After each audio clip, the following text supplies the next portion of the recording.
नमस्कार, मैं हूं गुरप्रीत अरोड़ा।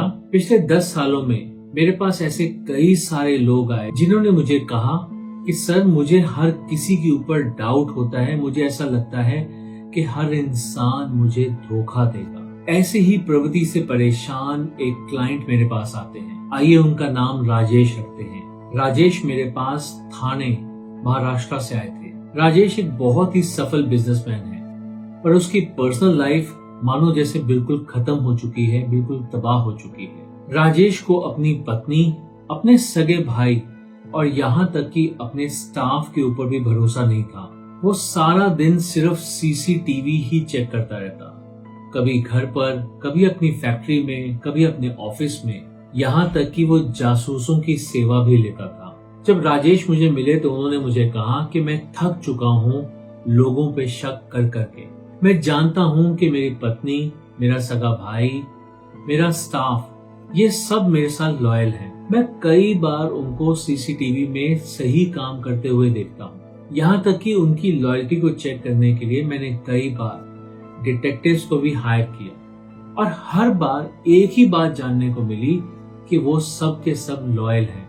आगे वो कहते हैं कि मैं जानता हूं कि मेरे साथ जुड़े हुए सभी लोग लॉयल हैं, पर कहीं न कहीं मेरे अंदर से, मेरे मन से, मेरे अंदर दबे हुए एक इंसान की एक आवाज मुझे सुनाई देती है। उनका कहना था कि उनका मन, उनके अंदर दबा हुआ वो इंसान चिल्ला चिल्ला कर उनको कहता है कि तू संभल जा, ये तुझे मार डालेंगे। राजेश का कहना था कि उन्हें समझ ही नहीं आ रहा कि ये डर उनके अंदर कहां से आ रहा है, ये भावना उनके अंदर क्यों आती है। वो हर किसी के ऊपर विश्वास करना चाहते हैं, पर कहीं न कहीं उस अंदर की आवाज की वजह से वो किसी पे भी विश्वास नहीं कर पाते। हर किसी को वो शक की नजर से देखते हैं। तो ये थी वो प्रॉब्लम जो राजेश हमारे पास लेकर आए थे। इस सब के लिए हमने उन्हें प्रैक्टिस करने के लिए म्यूजिक दिया।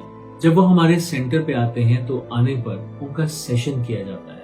उनका सेशन यानी कि पास्ट लाइफ रिग्रेशन सेशन किया जाता है। जब उनका सेशन किया गया तो वो ट्रांस में गए। वो पूरी तरह से तैयार थे, इसलिए वो ट्रांस में आराम से चले गए। ट्रांस में जाने के बाद उनका शरीर मानो जैसे कांपने लगा। ये अमूमन हर किसी के साथ होता है। जब एक इंसान ट्रांस में जाता है तो वो कहीं ना कहीं अपनी आत्मा और अपने शरीर के उस बंधन से थोड़ा सा अलग होने लगता है, इसीलिए उसका शरीर कांपने लगता है। राजेश को बहुत पसीना आ रहा था। जब वो पीछे अपनी पास्ट लाइफ में जा चुके थे तो मैंने उनसे पूछा कि वो कहां पर हैं, उन्हें क्या दिखाई दे रहा है। मेरे बार बार पूछने पर, बार बार कहने पर कि please feel it, please explain, मुझे बताइए कि आप कहां पर हैं, क्या कर रहे हैं, कैसा वातावरण है। बहुत मुश्किल से उन्होंने मुझे कहा कि यहाँ पर बहुत अंधेरा है। उन्होंने आगे बताया कि मैं एक बहुत ऊंचे पद पर हूँ, शायद किसी रियासत का सेनापति या फिर वजीर। उन्होंने आगे बताया कि उनके हाथ में कुछ कागजात हैं जिन्हें वो देख रहे हैं। इसके कुछ समय बाद जब मैंने उसे कहा कि तुम उस स्थान पर पहुंचो, उस परिस्थिति से आगे जब मैंने उसे नेविगेट किया तो मैंने उसे उसके परिवार, उसके घर पर जाने के लिए कहा। उसने अपने परिवार के बारे में इंफॉर्मेशन दी, अपने घर आने के बारे में, अपने परिवार के बारे में, अपने घर के बारे में, उस जगह के बारे में जहां उसका घर था, उसके मवेशी थे, घोड़े थे, वो सब कुछ था उसके पास। इतना नेविगेट करने के बाद फिर मैं उसे उस परिस्थिति पे लेकर गया जहां पर हम जान सकें कि आज वो किसी पर भी भरोसा क्यों नहीं कर पाता। ऐसा क्या हुआ जो आज उसकी अंतरात्मा उसे बार बार झंझोड़ती है और उसे सावधान रहने के लिए कहती है। जब मैं उसे उस परिस्थिति में लेके गया तो वो जोर जोर से चिल्लाने लगा। अचानक ऐसा महसूस हुआ जैसे कि उसकी आवाज बदल गई है, बहुत भारी हो गई है, और उसने उस बदली हुई आवाज में बहुत जोर जोर से चीखना चिल्लाना शुरू किया। उसने कहा, नहीं, तुम ऐसा नहीं कर सकते, तुम तो मेरे अपने थे। जिस समय, जिस परिस्थिति की हम बात कर रहे हैं, उस समय में राजेश एक वफादार सेनापति था। उसने अपने जिस सगे साले और सबसे करीबी दोस्त के ऊपर सबसे ज्यादा भरोसा किया था, उन्हीं दोनों ने मिलकर उसके खाने में जहर मिला दिया था। ये जहर उन्होंने इसलिए दिया था ताकि जब वो मर जाए, उसके मरने के बाद उन दोनों में से कोई उसकी जगह ले सके, कोई और उसकी जगह पर सेनापति बन सके। वो अपनी आखिरी सांस तक उन दोनों के चेहरे को देखता रहा। ये वही लोग थे जिन्हें वो अपना समझता रहा, पर यही दोनों उसकी मृत्यु का कारण बने थे। उसकी रूह, उसकी आत्मा उस धोखे को बर्दाश्त नहीं कर पाई। वो वहीं पर उसी परिस्थिति में मर गया। पर मरते वक्त उसके मन में ये बात बैठ गई कि किसी पे भी कभी भरोसा नहीं करना, अपने भी दुश्मन हो सकते हैं। दोस्तों, राजेश की आत्मा ने उस वक्त वो शरीर तो छोड़ दिया, पर वो सबक आज वो इस जीवन में अपने साथ ले आया। पिछले जीवन का वो जहर आज के जीवन का वो शक बन गया, जिस वजह से वो किसी पर भी भरोसा नहीं कर पाता था। इसका खमियाजा न केवल वो भुगत रहा था, बल्कि उसके साथ रहने वाले सभी लोग भुगत रहे थे। अब चाहे वो उसकी धर्मपत्नी थी, उसका सगा भाई था, उसका स्टाफ था या फिर उसके दोस्त थे। जब कभी भी वो अपने इस जीवन की पत्नी या फिर अपने भाई को देखता था, तो उसकी आत्मा को वही पुराने चेहरे याद आते थे, वही पुराने चेहरे नजर आते थे जो कभी उसे मार चुके थे।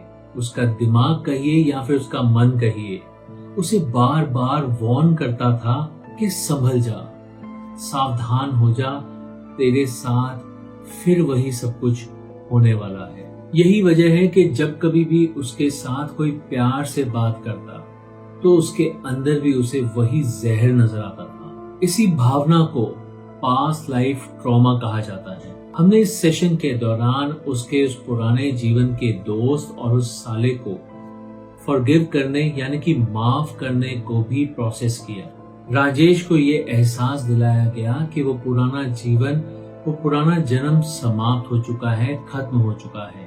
अब लोग बदल चुके हैं, सिचुएशन बिल्कुल बदल चुकी है। इस सब के बाद राजेश को सेशन से बाहर लाया गया। सेशन से बाहर आने के बाद राजेश की आंखों में एक अजीब सी नमी थी। उसने कहा, सर, आज मैं तकरीबन 40 साल के बाद बहुत ही ज्यादा हल्का महसूस कर रहा हूँ। मुझे ऐसे लगता है जैसे कि मेरे सीने पर एक बहुत भारी पत्थर था जो हमेशा मुझे दबाए रखता था। आज ऐसा लगता है कि जैसे वो पत्थर कहीं चला गया है।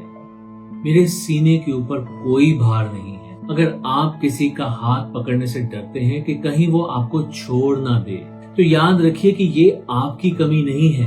हो सकता है कि आपकी रूह, आपकी आत्मा कहीं न कहीं डरी हुई है। हम अक्सर दूसरों को नहीं बल्कि उस पुराने धोखे को देख रहे होते हैं जो कि सालों पहले, शायद कहना चाहिए कि सदियों पहले हमारे साथ हुआ होता है। याद रखिए, भरोसा करना कोई कमजोरी नहीं है, बल्कि ये तो एक ऐसा प्रोसेस है जिससे कि आपकी रूह, आपकी आत्मा आजाद हो जाती है।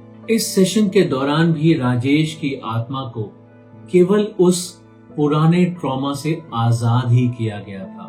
ये सिर्फ इसीलिए किया गया था ताकि वो लोगों पे भरोसा कर सके, एक आजादी की भावना को महसूस कर सके, हमेशा दबा दबा ना रहे, उस चंगुल से बाहर निकल पाए, उस ट्रॉमा से बाहर निकल पाए। क्या आपको भी लगता है कि आप दूसरों पर भरोसा नहीं कर पा रहे हैं? आप लोगों पे विश्वास करना चाहते हैं, पर कहीं न कहीं कुछ ऐसा है जो आपको रोक रहा है, जिस वजह से आप दूसरों पे विश्वास नहीं कर पा रहे और आप वहीं पर स्टक हुए हैं। क्या आपके रिलेशनशिप किसी ऐसे ही शक की वजह से बार बार टूट रहे हैं?